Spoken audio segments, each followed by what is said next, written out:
Hello everyone, welcome to learning twist. तो यह है क्लास 9 सीबीएसई का chapter number 1, what is democracy और वाइज डेमोक्रेसी। तो डेमोक्रेसी मीन्स होता है लोकतंत्र, ठीक है। तो ये मैंने बताया है, इसका जो पार्ट 1 है आपको चैनल पर मिल जाएगा लिंक। पार्ट 1 जो है आपको चैनल पर मिल जाएगा, लिंक आपको मिल जाएगा उसका डिस्क्रिप्शन बॉक्स में। तो चलिए हम शुरू कर लेते हैं इसका दूसरा पार्ट। तो दूसरे पार्ट में इसमें आएगा कि rule of law and respect for rights. तो पार्ट 1 में जो है उसमें डेमोक्रेसी के फीचर्स बताए गए हैं कि क्या क्या इसके फीचर्स हैं, हम डेमोक्रेसी को किस तरीके से डिफाइन कर सकते हैं। तो चलिए इसको शुरू करते हैं। Rule of law and respect for rights. तो जिम्बाब्वे जो है वो अफ्रीका में है। तो Zimbabwe attend independence from white minority rule in 1980। तो जिम्बाब्वे जो था अपना स्वतंत्रता दिवस मना रहा था 1980 में माइनॉरिटी रूल के तहत। तो since then the country has been rule by ZANU PF. तो वहाँ पर जो था एक पार्टी थी जानू पीएफ, उसी का शासन चलता था। The party that lead the freedom struggle, जो कि स्वतंत्रता के लिए जो है स्ट्रगल कर रही थी। It's leader Robert Mugabe. उनके जो लीडर थे कौन थे? Robert Mugabe. आप लोग ये याद रखना कि जो पार्टी थी जिम्बाब्वे में जानू पीएफ, उसके जो थे लीडर कौन थे? तो ये थे Robert Mugabe. Rule the country since independence. जब से उनका जो देश था स्वतंत्र हुआ था तब से वो उस पर शासन कर रहे थे।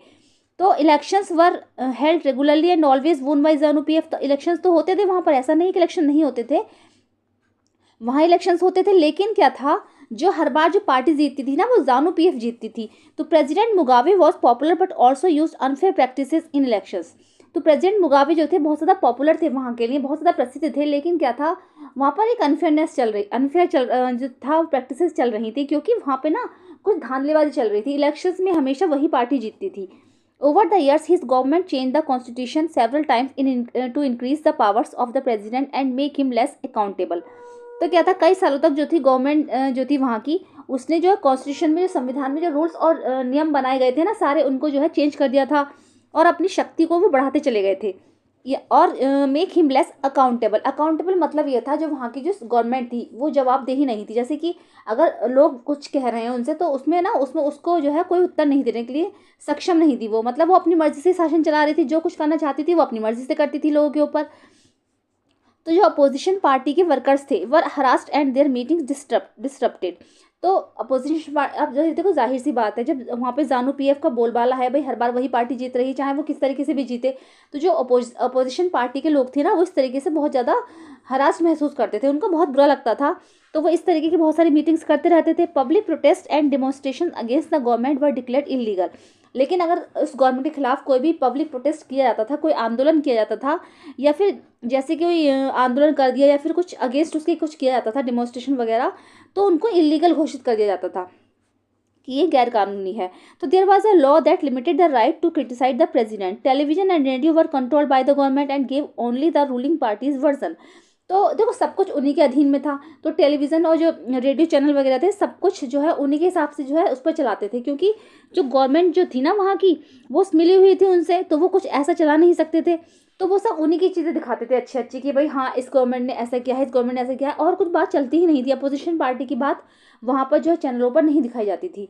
Independent newspaper, there were independent newspapers. वहाँ पर जो है बहुत सारे इंडिपेंडेंट न्यूज़पेपर भी थे, मतलब जो स्वतंत्र होकर काम कर रहे थे, अखबार जो थे। There were independent newspapers but, लेकिन क्या था, government harass those journalist who went against. लेकिन जो गवर्नमेंट थी वहाँ की, अगर कोई जर्नलिस्ट या कोई रिपोर्टर उनके खिलाफ कुछ आर्टिकल वगैरह लिख देता था, तो गवर्नमेंट जो थी उसको पनिशमेंट देती थी।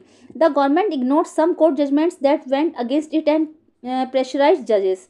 और गवर्नमेंट क्या करती थी वहाँ की, जैसे अगर जजेस ने कुछ भाई दे दिया, कुछ रूल्स बनाया उन्होंने या कुछ जजमेंट दिया, तो अगर उनके अगेंस्ट है, वो उनके विरुद्ध जा रहा है वो, तो वो उसको नहीं मानती थी। तो he was forced out of office in 2017। The example of Zimbabwe shows that popular approval of the rulers is necessary in a democracy. तो ये जो जिम्बाब्वे का जो एग्जाम्पल है, ये साबित करता है कि हमें जो है, जो पॉपुलर अप्रूवल है रूलर्स के लिए, वो बहुत ज़रूरी है डेमोक्रेसी में। मतलब अगर पब्लिक चाह रही है, पब्लिक के हिसाब से काम होने हैं, तो मतलब तो ये बहुत ज़रूरी है। लेकिन अगर पब्लिक के बिना सहमति के सब चीज़ें चल रही हैं, तो ये डेमोक्रेसी नहीं है, ये अनडेमोक्रेटिक मामला माना जाएगा। तो popular leaders can be autocratic. If we wish to assist a democracy it is important to look at the election. अगर हम देखो, ये पूरी डिटेल है, आप लोग समझ लेना, लेकिन मैं शॉर्ट में बता देती हूँ एक कहानी की तरह। तो जैसे क्या था, popular leaders can be autocratic. If we wish to assess a democracy it is important to look at the elections, but it is equally important to look before and after the elections. देखो अगर आपको जो है अपने देश को democratic बनाना है, democracy वहाँ चाहिए, तो आपको जो है इलेक्शन कराने हैं, ये बहुत ज़रूरी है। इलेक्शन से पहले क्या हो रहा है, इलेक्शन के बाद क्या हो रहा है, ये सब चीज़ जाननी बहुत ज़्यादा ज़रूरी है। There should be sufficient room for normal political activity. Normal political activity के लिए एक नॉर्मल सफिशिएंट रूम होना चाहिए, एक सफिशिएंट माहौल होना चाहिए, including political opposition in the period before elections. This requires that the state should respect some basic rights of the city. इससे क्या होता है कि जो देश के नागरिक हैं उनके जो राइट्स हैं, उनके जो अधिकार हैं, उनकी रक्षा हो सके। They should be free to think, वो सोचने के लिए बिल्कुल फ्री हों, मतलब वो अपनी मर्जी से सोच सकें, जो चाहे वो करें। टू हैव ओपिनियंस, वो अपना ओपिनियन रख सकें। To express this in public, और उसको पब्लिक में वो एक्सप्रेस भी कर सकें, दिखा सकें लोगों को। To form association to protest and take other political action, जिससे कि वो एसोसिएशन बना सकें, संस्थाएं बना सकें, आंदोलन कर सकें, एंड टेक अदर पॉलिटिक, और कुछ भी पॉलिटिकल एक्शंस ले सकें। यह है डेमोक्रेसी, ठीक है।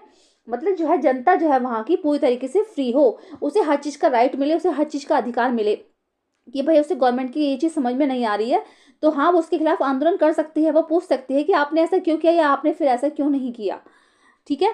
तो these rights must be protected by an independent, okay, judiciary whose orders are obeyed by everyone. तो मतलब जितने भी अधिकार हैं, जुडिशरी जितने भी लॉज बना रही है तो ऐसे बनाए जो नागरिकों के अधिकार के अंतर्गत आते हैं, और जिसके जो ऑर्डर्स हैं वो हर कोई उसके ऑर्डर्स माने, उनके ऑर्डर फॉलो करे। तो we shall read more about these rights in chapter 5। हम इन सारे अधिकारों के बारे में चैप्टर 5 में पढ़ेंगे, ठीक है, ज़्यादा से ज़्यादा। तो similarly there are some conditions that apply to the way a government is run after the election. तो यहाँ पर सिमिलरली बहुत सारी ऐसी कंडीशंस हैं जिससे पता चलता है कि जो गवर्नमेंट है वो इलेक्शन के बाद मतलब सही तरीके से काम करती है। अ democratic government can not do what ever it like simply because it has वोन एन इलेक्शन। एक डेमोक्रेटिक गवर्नमेंट जो है वट एवर कि वो जो चाहे वो नहीं कर सकती है, मतलब अगर सोचा जाए कि डेमोक्रेटिक गवर्नमेंट वो है कि वो कुछ भी चाहे तो कर सकती है, तो ऐसा नहीं है। सिंपली बिकॉज इट हैज़ वोन, कि अगर आप सोचें कि भाई वो तो कुछ भी कर सकती है क्योंकि उसने इलेक्शन जीता है, तो ऐसा नहीं है। It has to respect some basic rule, इसको जो है कुछ जो है बेसिक रूल्स जो है मानने होंगे। It in particular it has to respect some guarantees to the minorities. Every major decision has to go through a series of consultation. Every office bearer has certain rights and responsibilities assigned by the constitution and the laws. Okay. तो देखो मतलब यानी कि decision सही तरीके से लिए जाएं, कॉन्स्टिट्यूशन के हिसाब से जो अधिकार हैं वो लोगों को दिए जाएं, नागरिकों को दिए जाएं। डिसीजन मेकिंग जो है बहुत ज़्यादा अच्छी होनी चाहिए, जिसमें पता चले कि भाई हाँ कि सही से डिसीजन लिए गए हैं, तो वही काम जो है सही से करने हैं, जो कॉन्स्टिट्यूशन में हमारे लिखे गए हैं, जो हमारी जिम्मेदारियाँ हैं उसको जो गवर्नमेंट सही तरीके से निभाए।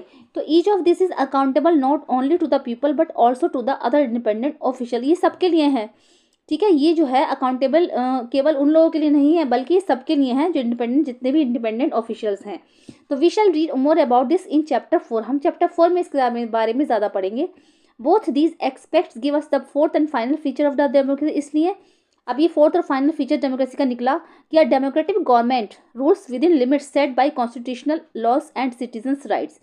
तो जो एक डेमोक्रेटिक गवर्नमेंट है ना, तो उसकी जो एक लिमिट्स होनी चाहिए, उसकी एक लिमिट सेट होनी चाहिए जिससे कि क्या हो, वो नागरिकों के अधिकारों की रक्षा कर सके। जो हमारे कॉन्स्टिट्यूशन में, संविधान में लिखे गए हैं हमारे अधिकार, नागरिकों के अधिकार, वो हमें पूरी तरीके से प्राप्त हो सके। अगर हमारी जो गवर्नमेंट है वो हमें प्रोवाइड करा रही है तो वो एक डेमोक्रेटिक गवर्नमेंट्स है, ठीक है।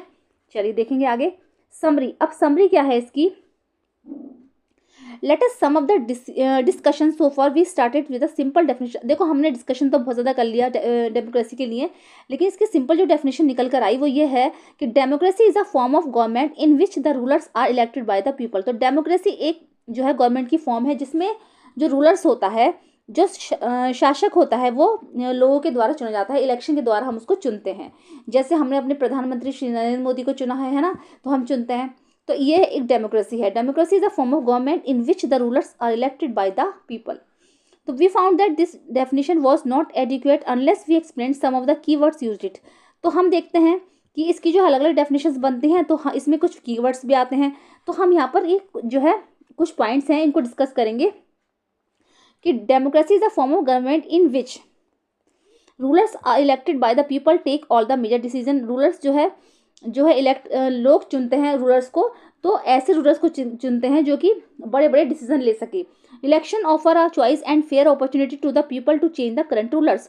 तो इलेक्शंस होते हैं तो वो बिल्कुल फेयर चॉइस से होने चाहिए, मतलब किसी का किसी पर दबाव ना हो कि भाई व्यक्तिगत जिसको चाहे वोट दे, जिसको ना चाहे वोटिंग ना करे, है ना। उसको अपना शासक चुनने का अधिकार होना चाहिए, अपना रूलर्स चुनने का अधिकार होना चाहिए। जैसे कि हम लोग अब चुनते हैं 5 साल के लिए चुनते हैं ना, कि अगर हमें लगता है कि भाई ये सही से काम नहीं कर रहा है तो हम उसको 5 साल के बाद अगले 5 साल में उसको चेंज कर देते हैं। तो ऐसा जो है अधिकार होना चाहिए। This choice and opportunity is available to all the people on an equal basis. और ये जो चॉइस और ये अपॉर्चुनिटी है और जो ये पसंद है और ये अवसर जो है, ये देश के हर नागरिक को मिले, है ना, समान बेस पर मिले, सबको समानता का अधिकार मिले। The exercise of the choice leads to a government limited by basic rules of the constitution and citizens rights. और जो ये हमने चॉइस करी है, हमने अपना नेता चुना, तो वो हमारे संविधान में जो हमारे नियम लिखे गए हैं, संविधान के जो हमारे अधिकार हैं नागरिकों के, उनको वो पूरा करती हो वो सरकार। हम मतलब अपना लीडर चुने तो ऐसा लीडर चुने, ठीक है। चलिए अब आगे देख लेते हैं।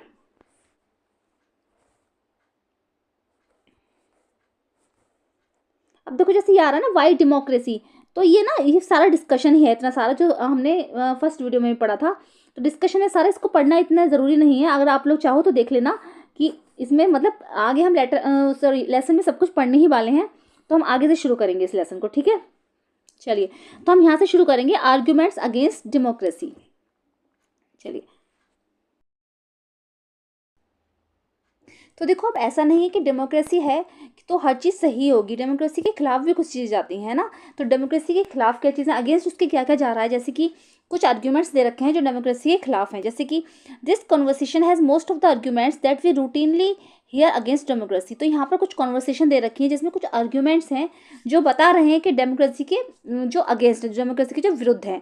जैसे कि मान लीजिए फर्स्ट है, leaders keep changing in a democracy, this leads to instability. देखो शॉर्ट में इसको देखेंगे तो क्या होता है, इसमें जो देश होता है हमारा इंस्टेबल हो जाता है। इंस्टेबल का मतलब है, मान लीजिए जैसे कि अब हमारे यहाँ किस चीज़, हमारी सरकार है बीजेपी की, है ना।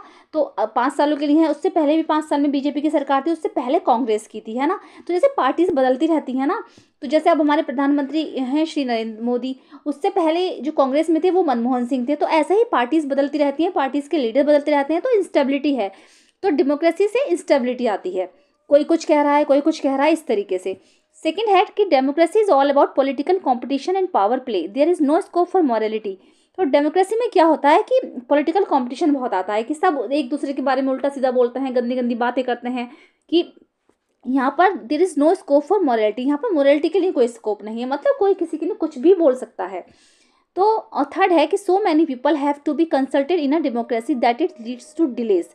तो इसमें क्या होता है, इसमें बहुत सारे लोग होते हैं जो एक दूसरे से कंसल्ट करके बात कर सकते हैं, कंसल्ट करना पड़ता है सबसे डेमोक्रेसी में, कि भाई कोई खुद डिसीजन नहीं ले सकता, सबको एक दूसरे से कंसल्ट करके ही डिसीजन लेना पड़ता है।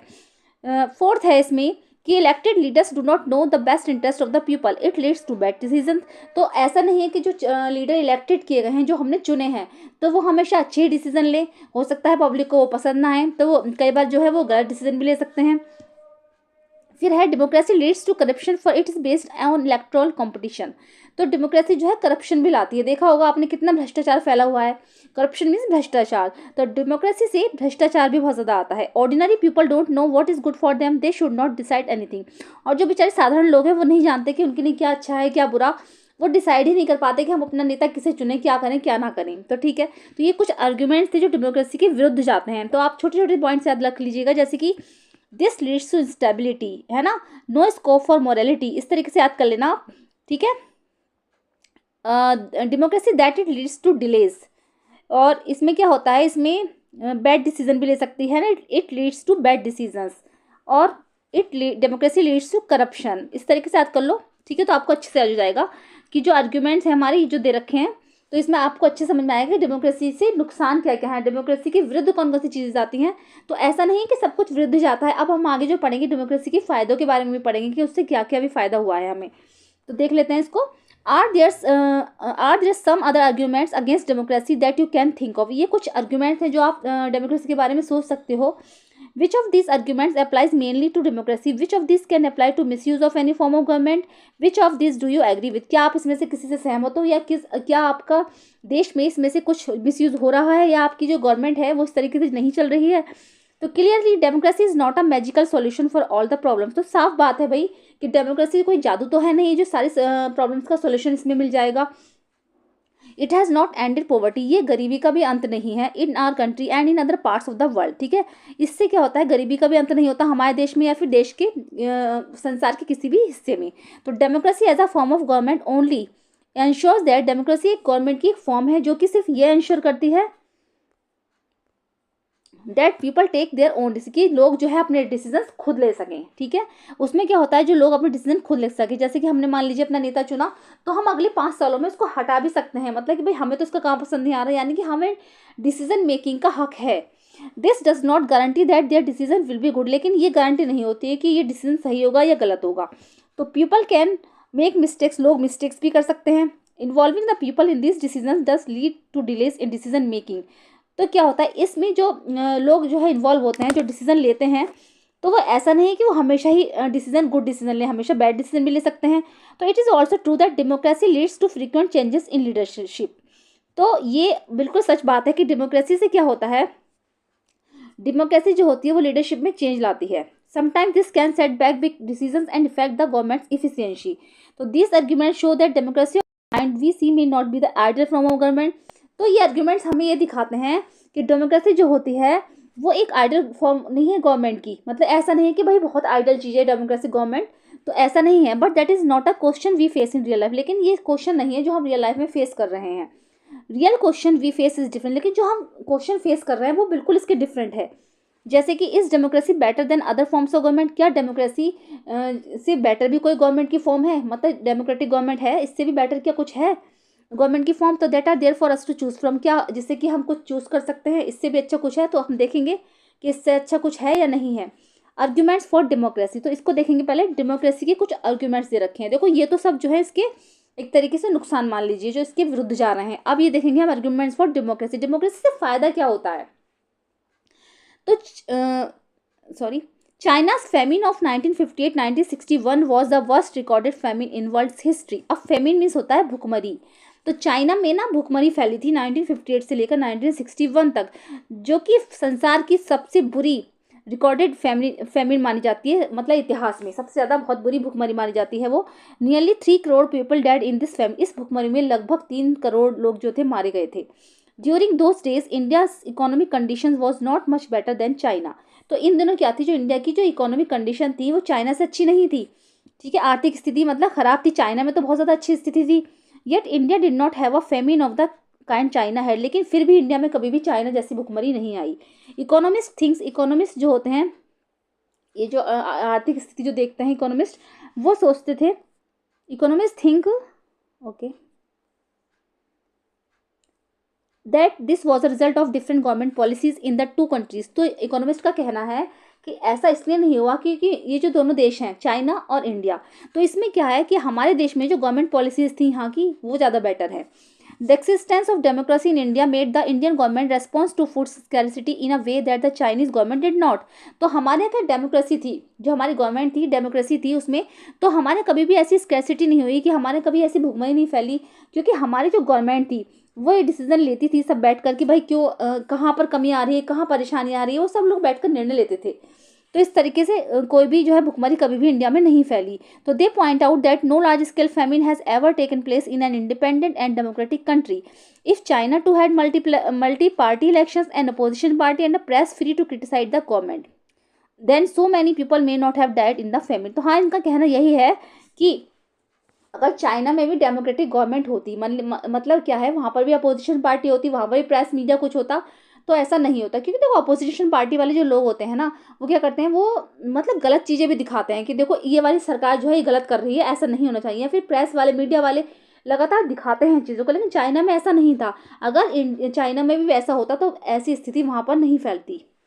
तो ये बताया गया है कि इंडिया में भी डेमोक्रेटिक गवर्नमेंट है, तो इससे कितना ज़्यादा फायदा है। देख लीजिए, जैसे कोविड-19 में भी तो ऐसा ही हुआ था। एक कैबिनेट बैठी थी, कैबिनेट में जो है रूल्स पास हुआ था कि भाई लॉकडाउन लगेगा, तो लॉकडाउन का जो पालन सारे लोगों ने किया ना, तो उससे उसको फ़ायदा ही हुआ। ठीक है, तो क्योंकि वहाँ पर जो है सारे जो लॉज वगैरह पास होते हैं वो कैबिनेट में होते हैं, लेकिन वो लोगों की रजामंदी पर भी होते हैं। कुछ लॉज ऐसे होते हैं जो लोगों की भलाई के लिए की जाते हैं। ठीक है, तो लेकिन चाइना में तो ऐसा कुछ था ही नहीं, चाइना में डेमोक्रेटिक गवर्नमेंट नहीं थी, तो वहाँ पर इतनी गंदी स्थिति फैली और इतने सारे लोग मारे गए। अगर वहाँ पर भी ऐसा होता तो इतने लोग कभी भी नहीं मारे जाते। This example brings out one of the reasons why democracy is considered the best form of government. ये एग्जाम्पल हमें दिखाता है कि डेमोक्रेसी क्यों जो है बेस्ट फॉर्म मानी जाती है गवर्नमेंट की। Democracy is better than any other form of government in responding to the needs of the people. Democracy जो है गवर्नमेंट की बेटर फॉर्म है जो कि रेस्पॉन्ड करती है लोगों की आवश्यकताओं के हिसाब से, मतलब जितनी लोगों की आवश्यकता है उसके हिसाब से वो चलती है। और non democratic government mean and can respond to the people's needs. और जो नॉन डेमोक्रेटिक गवर्नमेंट होती है वो लोगों की आवश्यकताओं के हिसाब से नहीं चलती। But it all depends on the wishes of the people who rule. लेकिन ये उन पर डिपेंड करती है जो इस पर शासन करते हैं। If the rulers don't want to they don't have to act according to the wishes of the. अगर रूलर नहीं चाहता कि भाई ये काम नहीं होगा तो वो लोगों के हिसाब से नहीं होता है। और a democracy requires that the rulers have to attend to the needs of. और जो डेमोक्रेटिक गवर्नमेंट होती है वो ये चाहती है कि जो लोग चाहते हैं वही वो लोगों की रजामंदी से काम करती है। इसका मतलब एक फीचर यह है कि a democratic government is a better government because it is a more accountable form of government. एक डेमोक्रेटिक गवर्नमेंट जो है बेटर गवर्नमेंट है क्योंकि ये जो है मोर अकाउंटेबल फॉर्म है गवर्नमेंट की। अकाउंटेबल का मतलब है कि ये जो है जैसे कि लोगों के प्रति जवाबदेही है। जैसे कि लोग कहेंगे, लोग इससे कह सकते हैं, ये उत्तरदायित्व, इसका उत्तरदायित्व जो है इसके पास है। लोग इससे कह सकते हैं कि भाई अगर आपने लोगों ने ये डिसीजन लिया है, इस प्रधानमंत्री ने या फिर मुख्यमंत्री ने, सरकार ने अगर ये डिसीजन लिए हैं तो ये क्यों लिए हैं, ये तो हमारे हितों में नहीं है। लेकिन अगर हमारे हित में है तो हम कह सकते हैं कि भाई ये काम क्यों हुआ है और ये काम क्यों नहीं हुआ। तो ये जवाबदेह है, ये बताने के लिए लोगों के हाँ ये सब इसलिए किया गया है। तो अ democratic government is a better government because it is a more accountable form of the government. ठीक है, तो एक तो फीचर्स का ही निकला, अकाउंटेबल है ये।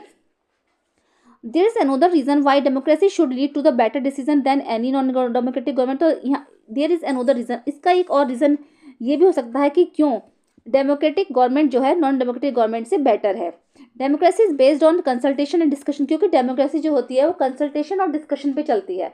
मतलब इसमें एक दूसरे से सलाह ली जाती है, एक दूसरे से डिस्कशन की जाते हैं। जैसे मान लीजिए कोई लॉ पास होना है ना, तो पहले वो लोकसभा में जाता है, लोकसभा से वो राज्यसभा में जाता है, राज्यसभा से फिर प्रेसिडेंट के पास जाता है। तो इन तीनों के साइन होते हैं वहाँ पर जाकर, मतलब ये होता है। और अगर प्रेसिडेंट के पास गया और उसके बाद वो जुडिशरी देखती है उसको कि भाई ये लॉ गलत है या सही है, लेकिन अगर नहीं है तो उसके खिलाफ कानून बनेगा, केस चलेगा उस पर, तो तब जाकर वो पारित होता है। ठीक है, अगर गलत है तो केस चलेगा, नहीं और नहीं तो ये क्या है, सब चीज़ें बैठकर जो है इसको देखती हैं कि लॉ गलत है कैसा है।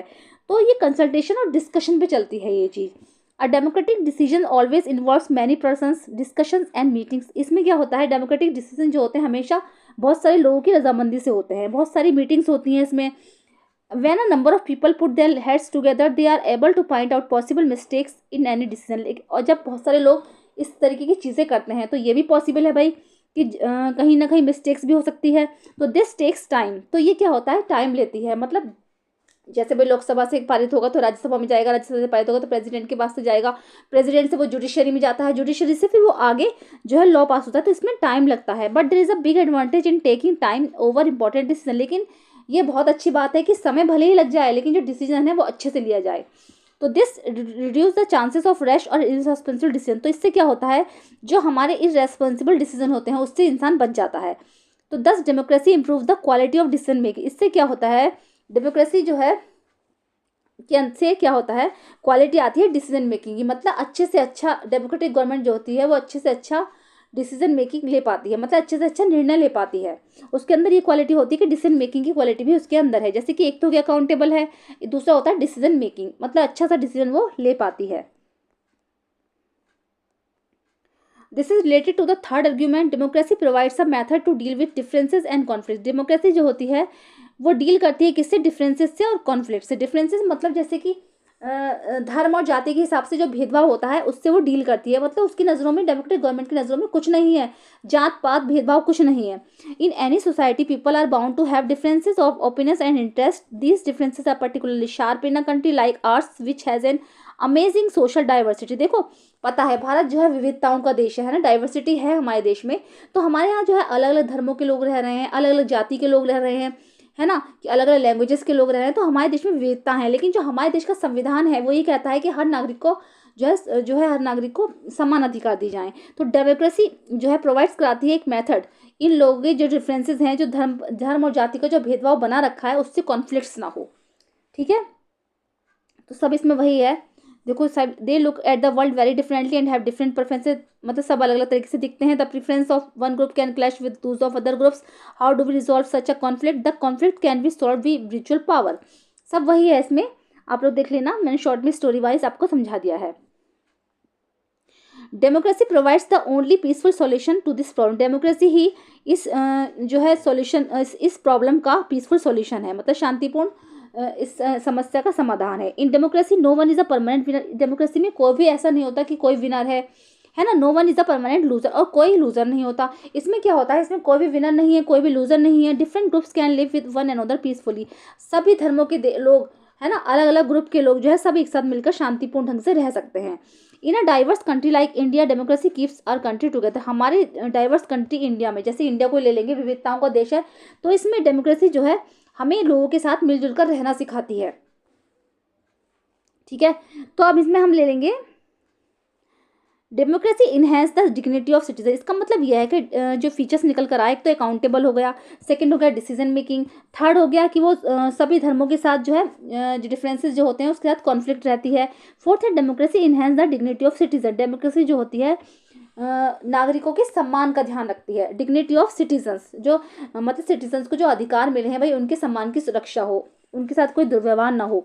As we discuss above, democracy is based on the principle of political. जैसे कि हमने ऊपर डिस्कस किया है कि डेमोक्रेसी जो है पॉलिटिकल इक्वलिटी के प्रिंसिपल पर डिपेंड होती है, मतलब सिद्धांत पर डिपेंड है, राजनीतिक समानताओं के सिद्धांत पर डिपेंड है। ऑन रिकॉग्नाइजिंग दैट द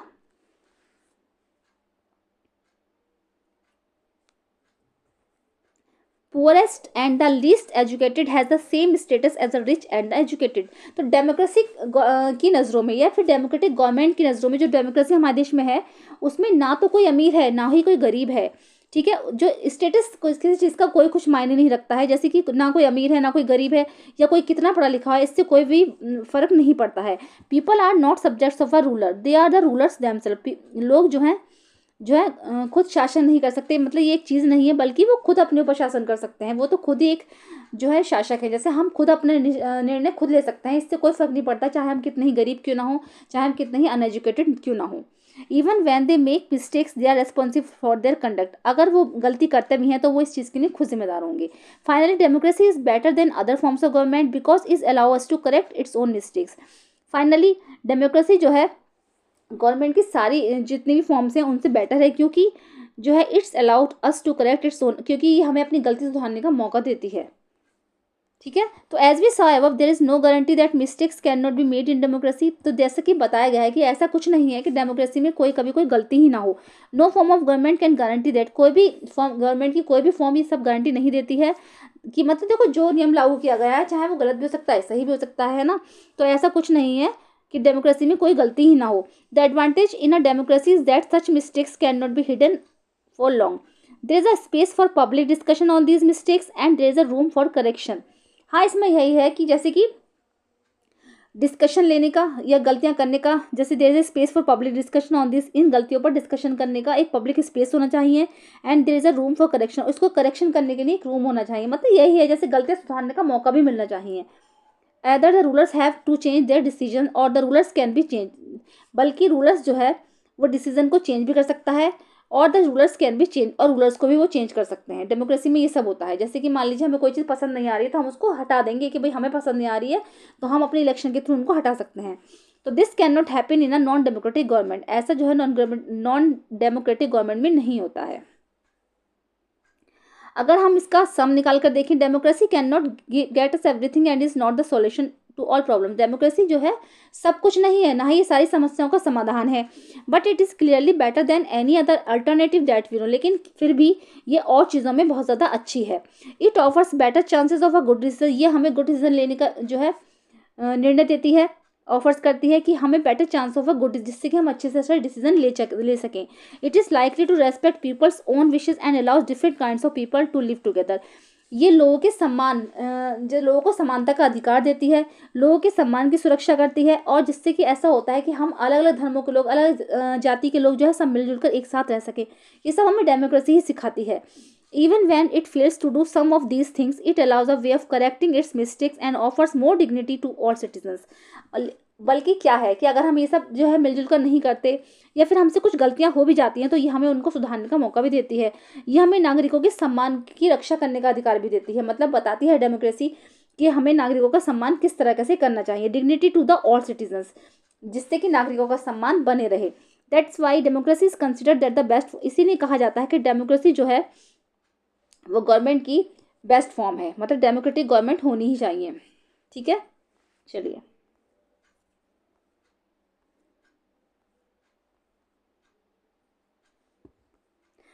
अब आता है ब्रॉडर मीनिंग्स ऑफ डेमोक्रेसी। ठीक है, तो ये जो लास्ट पार्ट में कवर करेंगे हम ये, ठीक है, नहीं तो वीडियो बहुत ज़्यादा लंबी हो जाएगी। चलिए मिलते हैं नेक्स्ट वीडियो में। अगर पसंद आई है तो इसको लाइक कीजिएगा। अगर मेरे चैनल फर्स्ट टाइम विजिट कर रहे हैं तो प्लीज़ सब्सक्राइब कीजिएगा, साथ में बेल आइकन भी प्रेस कीजिएगा। मिलते हैं नेक्स्ट वीडियो में। Thank you so much.